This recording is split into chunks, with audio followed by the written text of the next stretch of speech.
You're tuning in to Neurodiversity, a podcast for neurodivergent adults and the people who love them. Please note that this podcast does not substitute medical or professional diagnosis and advice.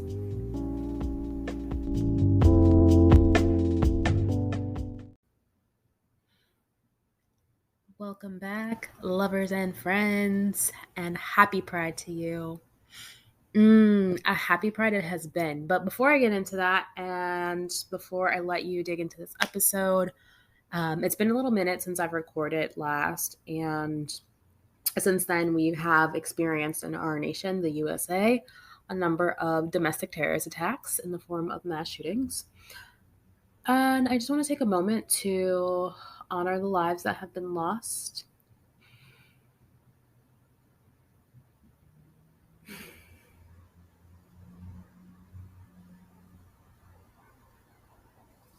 I am keeping just the family, the friends of the victims in my thoughts, and my prayers and my wishes, my manifestations, right? And also all of us who have to witness this sort of violence.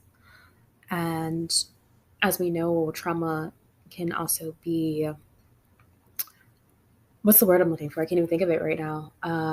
Like vicarious. It can be vicarious, meaning that you don't necessarily have to experience it firsthand, but you can witness something.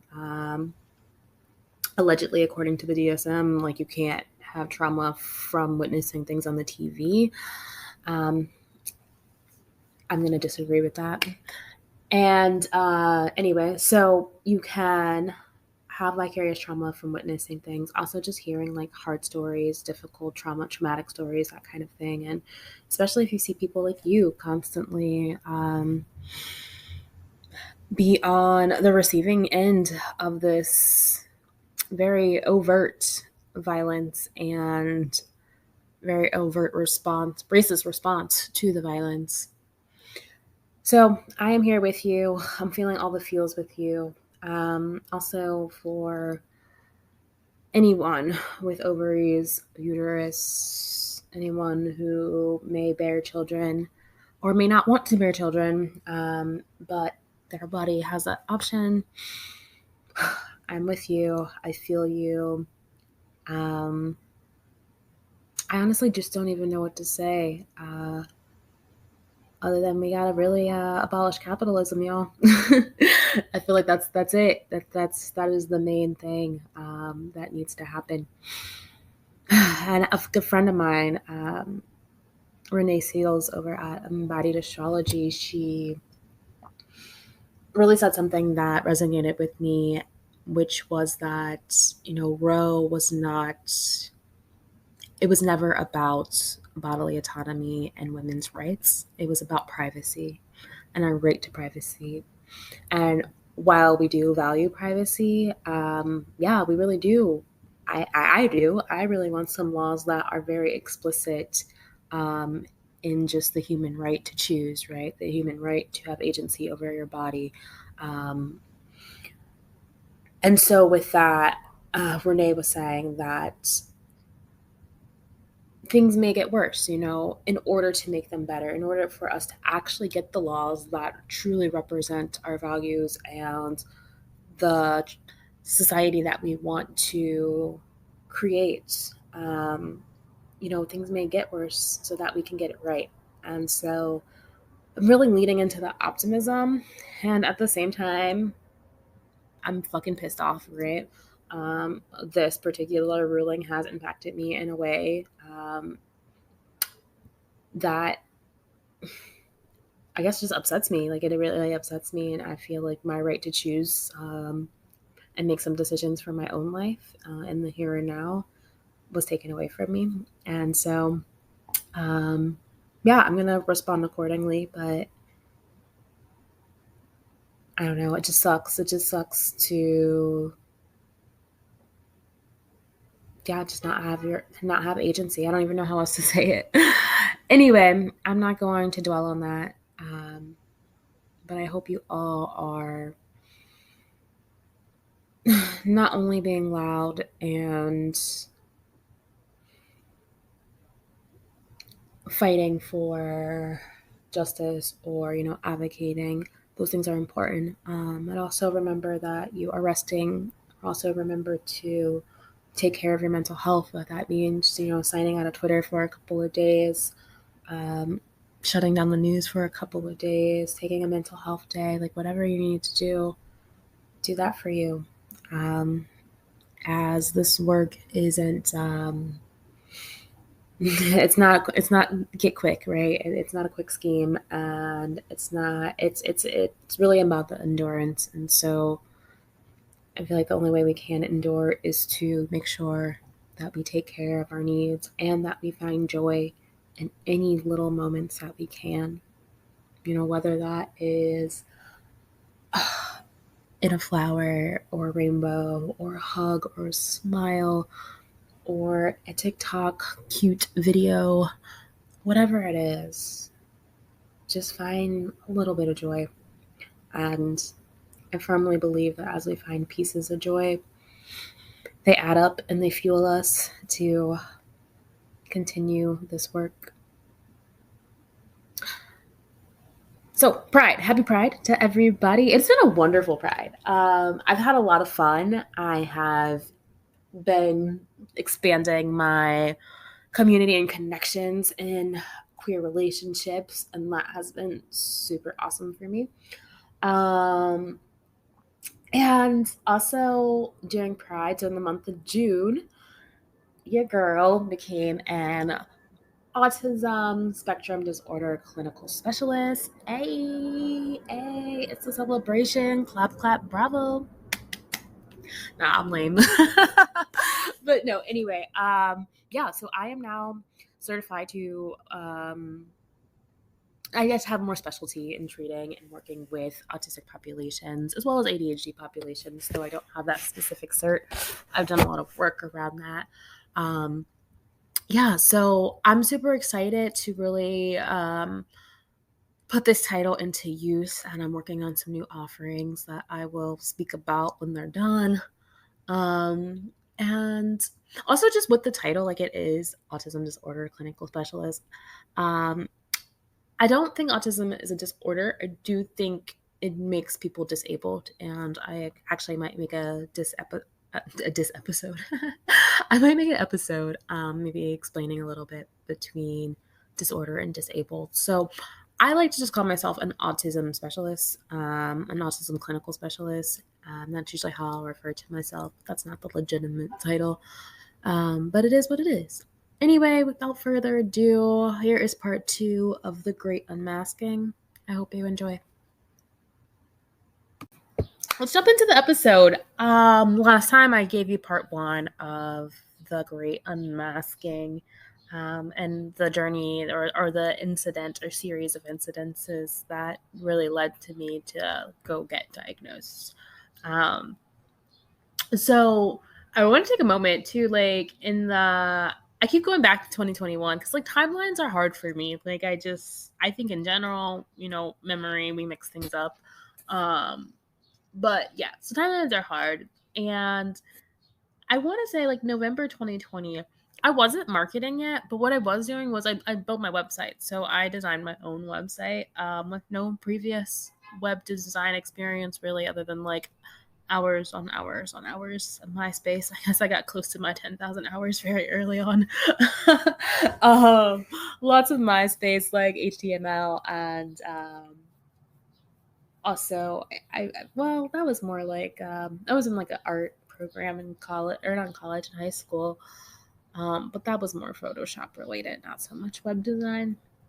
But anyway, so I did that myself, and just shameless plug, I design my own graphics, and just do my own sort of creative pursuits regarding websites and social media and the podcast. The music on this podcast is not mine, and on my website, I have some stock images on there, at least at the moment. But outside from that, a girl is a one-man band, and yeah, I got skills. So if you need someone to outsource some things too. I am looking for work, so hit my line. All right. So we wrapped up things with me and Nikki in our last episode. So, we leave the Whole Foods market. He's taking me home. He takes me to my best friend's house. So I go hang out with my bestie Tasia and her family. And so we get there, and her partner John, like, he comes down to like to get me so I could go up to their apartment. And like I'm just blank, right? Like, social norms, I don't remember them. Like, all the things we're supposed to do, I can't focus really on anything. So like I kind of like told Nikki bye. I think it was pretty like quick and awkward, and like I forgot to like introduce them and like things like that. That's things that like popped into my head like later on. But yeah, like, so like those kinds of things I really wasn't thinking about.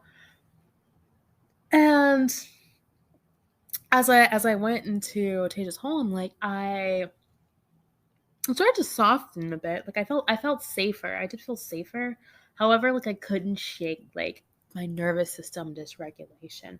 So like my body was just like keyed up. It was on edge. Like I I just like couldn't fully calm myself. Like even when I thought maybe I was like kind of calm, like for some reason there was fireworks going off at the end of July, beginning of August in LA, like hella fireworks. I don't know why.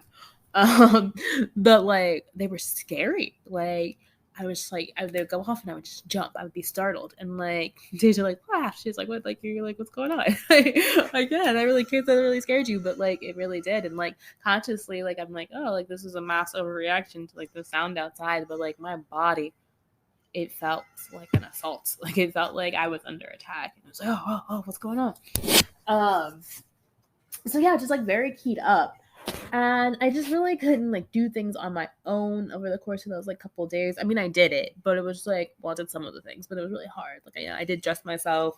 But even just like, yeah, getting dressed became really difficult. Like putting on my shoes and like tying them up became difficult. Like making any sort of decision to mobilize was very, very difficult. And I don't really know how to put that in words. If you know, you know. If you don't, maybe at some point in time there'll be some data on this podcast around that to break it down. But for now, I gotta take my word for it. But like, I'm in like the ADHD autism spaces on social media, and it's funny, like this one person said like, oh, when they're stuck and like it's really hard for them to move, like they call it buffering. It's their buffering period. So I was buffering hella. Like the Wi-Fi was down in that bitch, like that bitch being my brain. It was just like not working. But I was also like supposed to go out like and go do things on my own. Like I have like other like associates and friends in the city. And I was like supposed to go like meet up with some people. Like I really wanted to go to some pole studios out there, like maybe do some yoga out there. And like it was supposed to be a bit of an adventure, but I couldn't. Like I couldn't get myself to move. I couldn't like logistically figure out like where things were located and like how much time it would take me, or roughly like how much money it would cost me to like get there and that kind of thing. um so that led to me just kind of just like sitting like on the couch, which is something that I can do really often. Like even in my house, like I spend a good amount of time sitting around on the couch. I'm on the couch right now, but I'm working. But I need a lot of downtime. I really do need a lot of downtime to just sort through thoughts, to calm my body. Um, it's a necessity for me, and it was unfortunate, or it felt unfortunate, because I was on vacation, and then aside from my normal downtime, I needed all this extra downtime, right? And so I was just feeling like really, really self-conscious about that. And the thing about the subconsciousness is that like, yeah, like I realize that like I'm failing to kind of interact with people in an air quote pro social way, or like a typical way. um like I'm so conscious of it that then I start to have like all of these like metacognitions and like meta emotions, and I'm feeling so much shame and so much embarrassment because I know that this isn't what's expected of me. And I know that I've been able to meet those expectations in the past. And because I can't now in the moment, it feels, I don't actually have a word. I don't have a word for what that feeling is exactly. Um, but it is demoralizing, and it is just very, very hard to wrestle with. Um, so yeah, it was just like super hard to like make conversation, like, whether we were in the house or just like out to eat. Like we kind of just like ate in silence a bit. Like John would like tell his stories and things like that, and like I would try to like engage, but like my imagination was offline because like he like asked me like hypothetical questions, like what would you do and blah blah blah, and I'm like, I don't know, like I don't know. Like that wouldn't happen. It didn't happen. I don't know. Or just like that what is the word for it? I can't think of what the word is, but just like that return of communication and that flow of how communication and conversation flows back and forth between people. I couldn't really keep that up, and it was pretty agonizing to notice that. And so then, yeah, the only thing in my mind was these self-conscious thoughts of being like, oh my god, like what's wrong with you, like something's wrong with you. Like I remember I had this moment in the mirror where I'm just like looking at myself through tears, and I'm just like, wow, like you're really cute, like you're pretty, but like you're boring. You're so boring. There's nothing inside of you. Like you're empty. Like you like don't believe in anything, which I think we all know that's not true. Like, like you don't stand for anything, or like you don't have like opinions, or you don't know who you are, and things like that. And I don't know what came first, the chicken or the egg, but like there was this comment about like people like not knowing who they were in relation to like a reality TV show or whatever. And then I just remember like internalizing that, and it was so personal. Like my RSD, that rejection sensitive dysphoria, like it was just like kicking in so hard. Everything felt like an attack. I was like, oh my god, I don't know who I am. I don't know who I am. Like for you astrological fellow astro nerds out there, Saturn was directly opposed to my sun, since like the first time when I was born, which like makes me feel like, damn, like what was I going through when I was an infant? Like I was born going through it in an identity crisis, huh? But like Saturn was like directly opposing my sun. I have a first house sun, so I'm very much about me and myself and my autonomy and my legacy and what I like to do. Um, yeah, and Saturn is sitting in my seventh house, like around relationships and things like that. So I think also just having like that self other polarity, and then it being directly opposed by Saturn too. Like it was just like, it was real, it was intense, it was hardcore. And I was like, oh my God, like, yeah, I have no idea. And like, it's funny now that I've lived almost like another year since then. Um, I've had countless of just like conversations or just through reading, and realizing that so many people don't know who they are. And so many of us are trying to find ourselves. And so I've been able to like really gain and internalize compassion around that, and even like invite in curiosity. So, well, who could I be? Or who do I want to be? Or maybe what would this feel like? And if I don't know, like, well, let's just go try it and see. And that's been very, very liberating. So less of a judgment. If you do know who you are and you are steadfast in who you are, um, I think that that is something to really be proud of, and also just acknowledge like as a privilege that a lot of people don't have, as they are, battling they're battling traumas of their own, intergenerational traumas, systemic impact, all kinds of things, right? Um, and so, like, I'm thinking just kind of, I made notes and I'm not reading them in order because why would I do that? Why would I even do that? But yeah, then I was there, like, I was having, like, just a lot of crying spells, which I was able to kind of maintain and control. I think it's interesting, like when I talk to people or read or read the discourse within the neurodivergent community, we talk about meltdowns, And a lot of times people say like they're uncontrollable, and I do agree. I agree to a point, at least for me, like in my experience, not anyone else's. There are times for me where it's just absolutely like I have no control over this. Um, but I think what's more so is that like the effort to control it is like almost insurmountable. So like I might be able to like grasp it in like flashes or like waves. And so like I might be able to pull myself together for like 20 minutes if I'm at work while a bunch of classes are coming in. So I can check them in, and then when everyone's in their class, I'm like just sobbing again, and then, like my tears are coming down or whatever. So like it was similar. Like I generally like wasn't like just like crying out and about and like in the common spaces, but like in the bathrooms or like at nighttime when I was like not sleeping. uh, or I think there was a time like at the last day I was there when I did just kind of like have a little breakdown. And for me though too, I think part of that ability to have that seemingly external control is a trauma response more than anything. Just kind of growing up, I wasn't really allowed to express any of my emotions, especially ones that came with tears or that was loud. Because oftentimes it was just like if I was upset about something that I air quote shouldn't have been upset about, then like it was disrespectful, or like if it was annoying, it was like, well, you better stop crying before I give you something to cry about.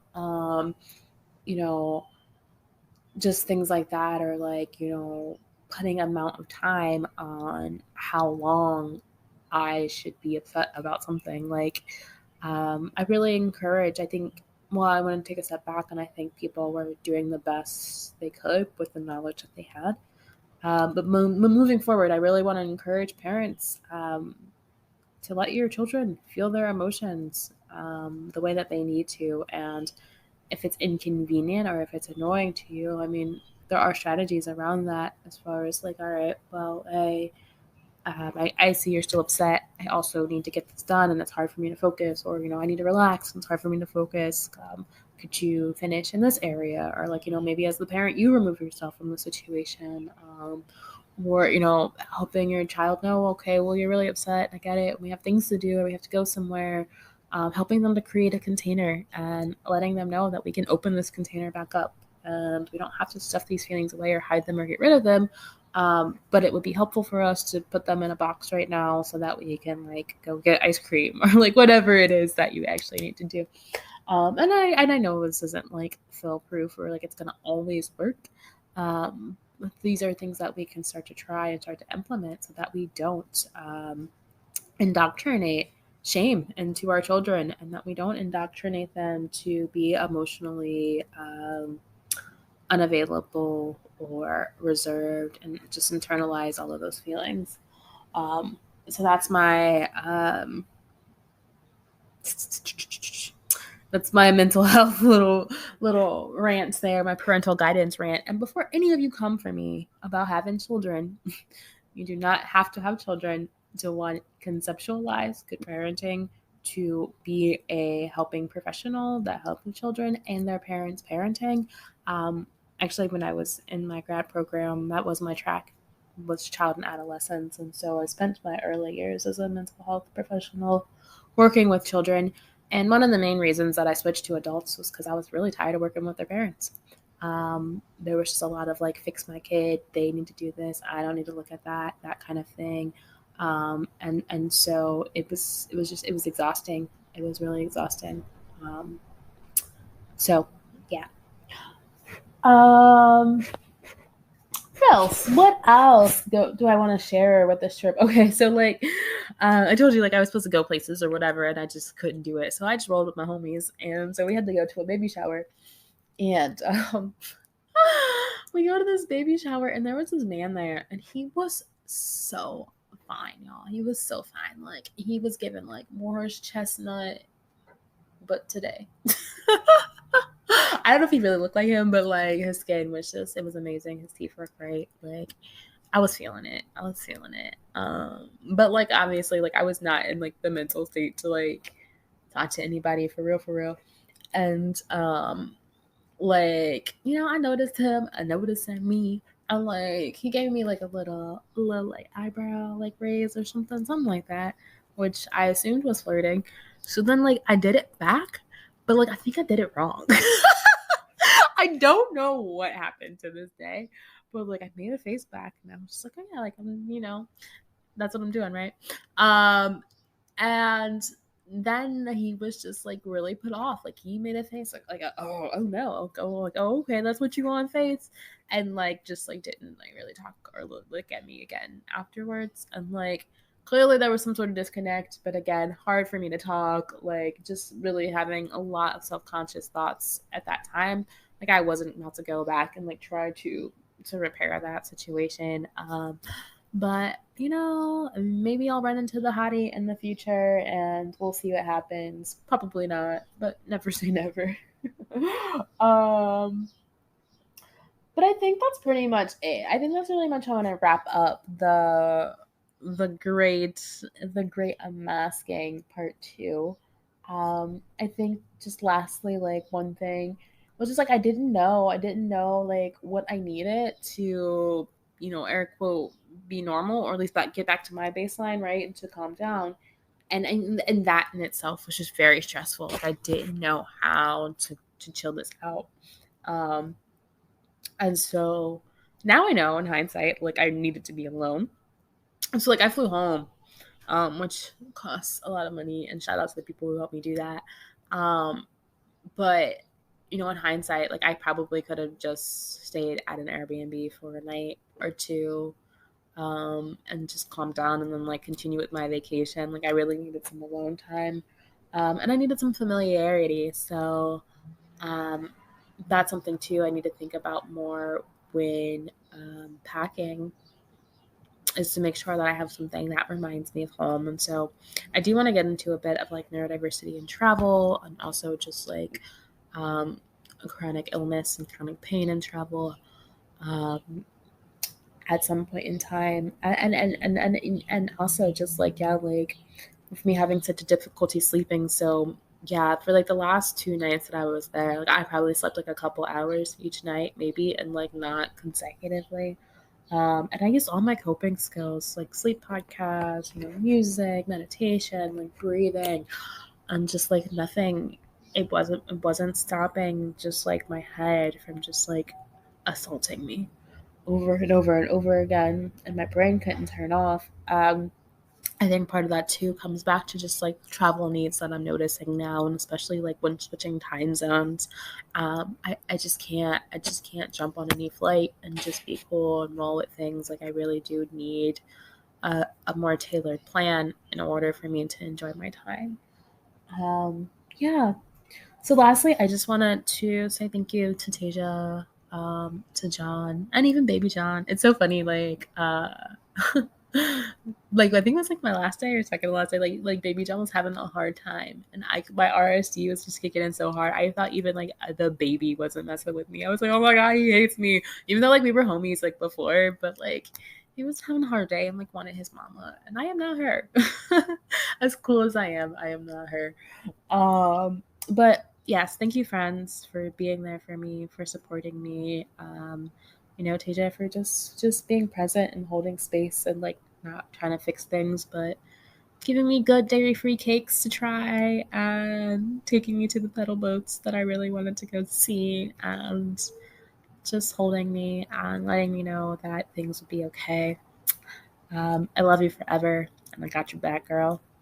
All right, y'all. Until next time. All right, so I'm back postscript to clarify some things, or to right my oversights, right? So while I make an intention to be optimistic, or really to find optimism, while that is an intention in my life, I live on the edge of cynicism. That's just me. That's who I am. All right. And so it's come to my attention, like in the opening of this episode, I said, we have to abolish capitalism. We really have to, I don't want to say deconstruct, because the idea of like reform around something that's inherently racist, whether that's capitalism or the institution of policing in the United States, it sounds absolutely ludicrous to me. Like, how do you transform something that was inherently built upon a system or a structure? You can't. You have to pick something different, right? So anyway, while I stand by that, and I do think that at the core of these this gender-based violence is capitalism. And I say that too, if you're curious, well, why? Well, how did you get there? So when you look at, let's just look at the states. Let's look at the red states that are Republicanly led, who are allegedly pro-life. So their words say they're pro-life, they care about children and their right to life, right? But then if you look at those states, generally they have the least amount of social services, right? That are not by opinion, but by actual data that has been collected. Social services can tremendously reduce abortions, far more than abortion bans, right? So that's like literal science, right? Or literal observation that we can make. So they have the lowest social services. They usually have the lowest like literacy rates, lowest access to healthcare and things of that nature. So to say you are pro-life, but then like not actually like give a fuck about the person's actual life is ludicrous to me, right? So actions speak so much louder than words. You can talk out the side of your neck about whatever all day long, but like if your words aren't lining up with the actual actions and the impact of those actions in real life, then fuck what you're saying, bro. Fuck what you're saying, and I'm not buying it. I'm not buying it. So anyway, I do believe that. I do believe that capitalism is at the core of this. All right. So if we force people to have families that they don't want, that's going to keep them in poverty. If we force families to have, or we force people to have families they don't want, that's going to just take up their time in the day, right? They don't have time to research things. They might not have time to really even care about the issue. So there's a concept that's called compassion fatigue. So that's something we talk about in therapy, where compassion fatigue is just like you're just running out of space to really care. You may be running out of space to really hold that empathy, right? So when people are saddled, whether it's with families, or they have to just work all the time to support their families, and they don't have the space to use our greatest weapon, which in my opinion, our greatest weapon is imagination. It's creativity. Like all this shit that we live in, people thought of, they made up. Now there are people in positions of power, and so they got to then really execute their visions, right? And so like right now, in the United States, and I'm sure in other parts of the world, and I'm going to speak to what I know, in the United States, the masses don't have power. All right, so we have a democracy that doesn't even reflect the people. It does not reflect the popular vote. So, we can call it a democracy if we want to, but, if that makes you feel better at night, but I would argue to differ. But nonetheless, so like, the people don't have the power here. As much as we like to say that we do, we don't. And so, but we do have imagination and we do have creativity. And the thing about power and the thing about life is that the only constant is that things change. And so as there's major shifts happening in our world and on our planet right now. And so you can look back throughout history, empires fall. The greatest empire in one point in time was Rome, and it was around longer than the U.S. I actually don't remember the longevity of Rome, but it's not the greatest empire anymore. Things change, and power structures shift. But, there's the saying of luck is when preparation meets opportunity, right? So we as the people need to be prepared with ideas, with strategies, with creation. And the way we do that, is to rest, is to play, is to do like background processing, is to be in community with friends. But how the fuck can you do that when you have to work 3 jobs just to support you or just to support your like 3-person family? It's absolutely insane. You cannot. So, let me take a breath. It's actually not even insane. Like when you think about it from a lens of imperialism and a lens of socioeconomic warfare, it makes a lot of sense. It makes a lot of sense. It's just not serving us. And a lot of times we're so caught up, and don't get me wrong, because I'm a part of this in the sense of like I am fighting for these things, and there are things that need to be fought for, but we're so caught up in race relations. You know, we're so caught up in not gender, well, yeah, also like gender relations, right? You know, we're so caught up in religious relations, right, that we then don't have the compassion, or might not even have just the vision. You know, we have these blinders on right now, the vision to see the core issue that is a war on class. It is a war on how much money you have, and it has always been. So if you go back and you look to the history of the United States, and you can go listen to Ibram Kendi talks about this, I believe, in his how to be an anti-racist, and then what is the new Jim Crow, who I cannot think of the author's name right now, but I believe they talk about this too in their writings. But you can look back to the context of the creation of the Western world under colonialism, and you can see that it was always about class, and then it started to shift about race when the poor began to unite, when indentured servants began to unite with former slaves, and they really start to revolt.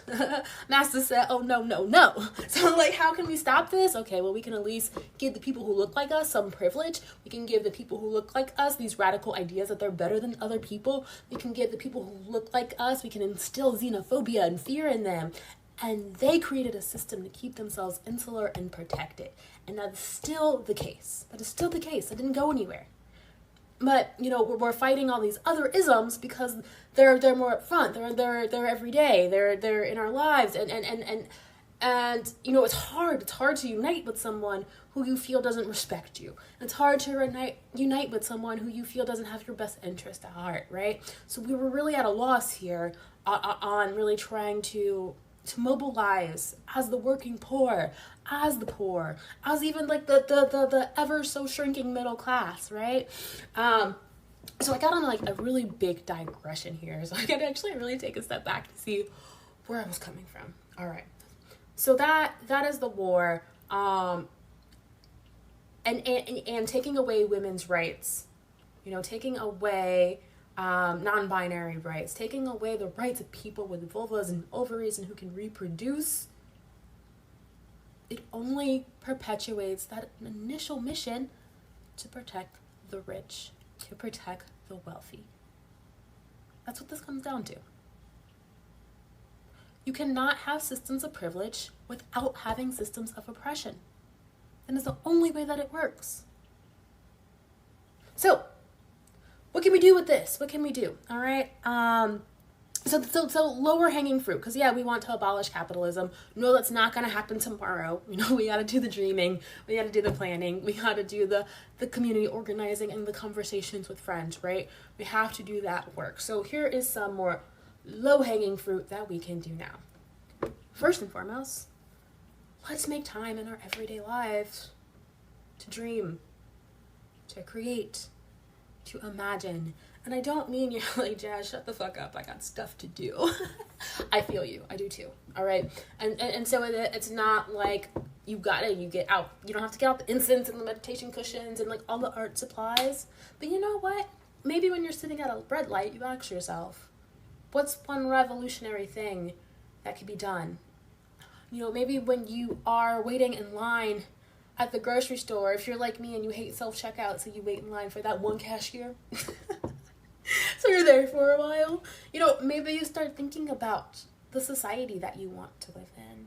Maybe you start thinking about what equity might look like in your community. Maybe you start thinking about what access would look like in your state. Maybe you start thinking about how to protect the unequivocal. I'm let me stop saying words I don't know.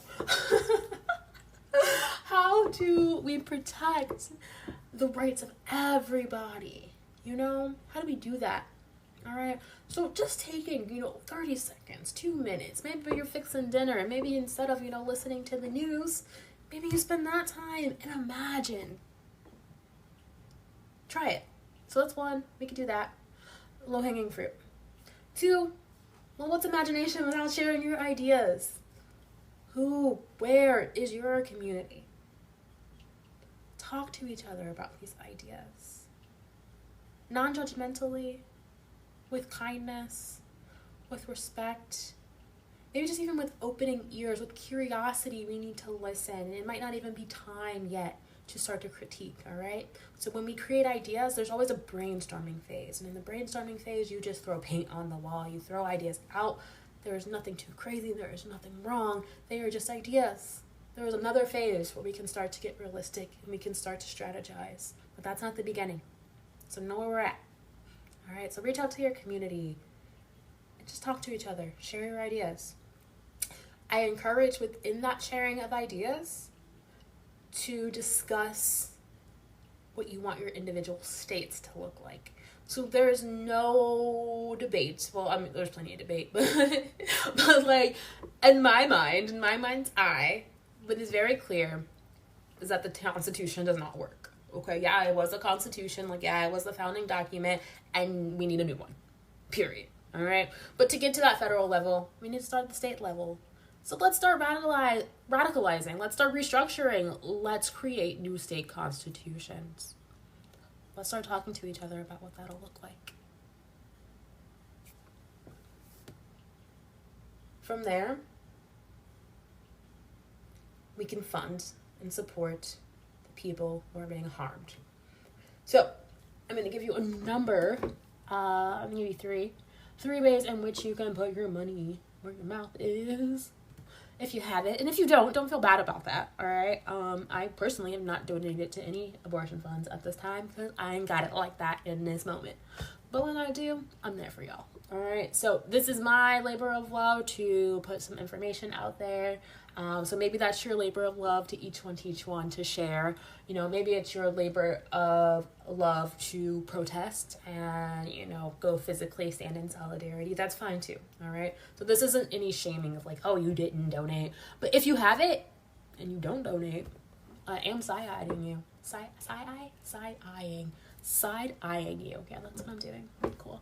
All right. But you know what? Actually, before funding, I forgot a step. So, when it comes to agency, and this is something I had to really sit with myself over like the last week. So I have not been on any sort of birth control contraceptive for the last couple of years. I got on birth control when I was 14, and pretty much with the exclusion of like a couple very small breaks, I stayed on birth control until age 29, something like that, or 28, something like that. I think I was 29, but anyway, that's not the point. So I stayed on birth control for over a decade, and so I was just like, all right, let me just like give my body a little break, and I've honestly really liked it. I've learned so much about me and like just my energy levels and like what's going on in my body, and I learned so much about my menstrual cycle outside of the actual period and that bleed. You have a whole cycle and things in your body change throughout the month. So that has been such a profound experience for me, and I had no intention of getting back on birth control, not in a committed way. I was looking at some other very acute options, and long story short, I decided that, you know, while I don't want to get on birth control, I don't want to have a kid. That's my reality, at least in this moment. And what I do know when I look and weigh the harm, you know, of, you know, using birth control, to my knowledge, right? Because I don't know all the studies or the longitudinal impacts of that, right? But to my knowledge, the harm of using birth control does not outweigh the harm of having a child that I am not enthusiastic about having. Having a child when it's not a hell yes, let's have her. I said like her 'em. Let's have them. That's a no. That's a no when you're talking about bringing and caring for life in this world. And so I had to sit with my feels and just feel I can't even, I don't know the word for this right now. I don't know I guess powerless. Yeah, like I felt powerless. I felt obviously wronged. in a way betrayed. Lots of messy, lots of big emotions to really shift through. And I'm just like, I'm so much into autonomy. I'm very much into autonomy. And first house sun vibes. And like, to have that taken away from me is infuriating. But at the end of the day, I want to make decisions to the best of my ability that do not put others at harm. And so for me, the agency I have while I do this other work of dreaming, imagining, advocating, I also need to take practical solutions, to be an agency over my life. So I decided to get back on birth control, and so can you if you feel like that is best for you. So if you have difficulty accessing birth control, put this in the show links. I'll put all of these in the show links.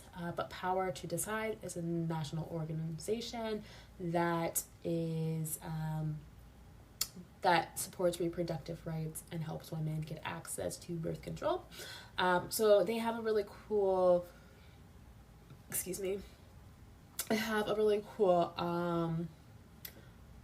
health center finder, so they can help you find clinics in your area through this website.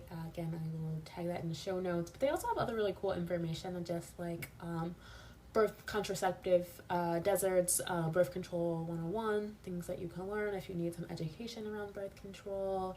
And what I think is super awesome is that they have consultation services for organizations on how to make their plans comprehensive, and how the organizations can help to support this mission of access to choice in birth control.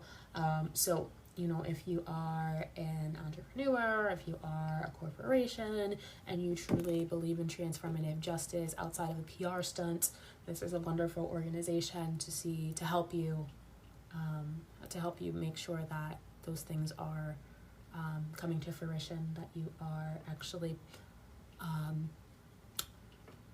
putting in the work in the 3D realm. Okay. So now that was my last bill before funding.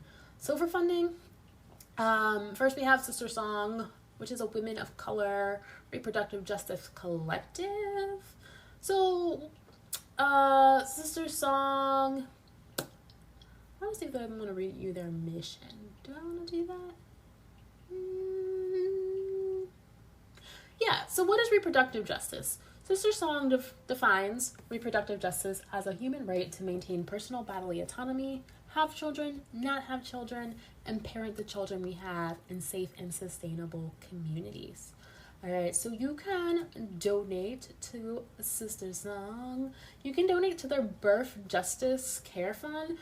To my knowledge, it is not an abortion specific fund. I don't know if they will use any of these funds for abortion, but let's remember that that's only one part of the reproductive justice battle, right? So there will be women who have babies who don't want to at this point, right? There's already women who have babies who may be in challenging situations and just need help, right? So this relief fund is intended for Black and other birthing people of color, especially queer, gender nonconforming, and trans folks in need of support during their pregnancy and within 1 year postpartum, right? So you can donate to that fund. You can also just donate to Sister Song as an organization as a whole on the donation page. Again, they do stuff for abortion, but when I click the abortion link, it actually shows me their events and not specifically things related to abortion at this moment. Tech stuff happens, right? And then next we have Indigenous Women Rising. So this is an abortion fund. It's open to all Indigenous people in the United States and Canada who have the capacity to become pregnant and or seeking an abortion in the United States. So this fund, they are serving Indigenous people and undocumented people nationwide. Lastly, I will leave you with abortionfunds.org. So this abortion fund helps people get the abortions they want and need.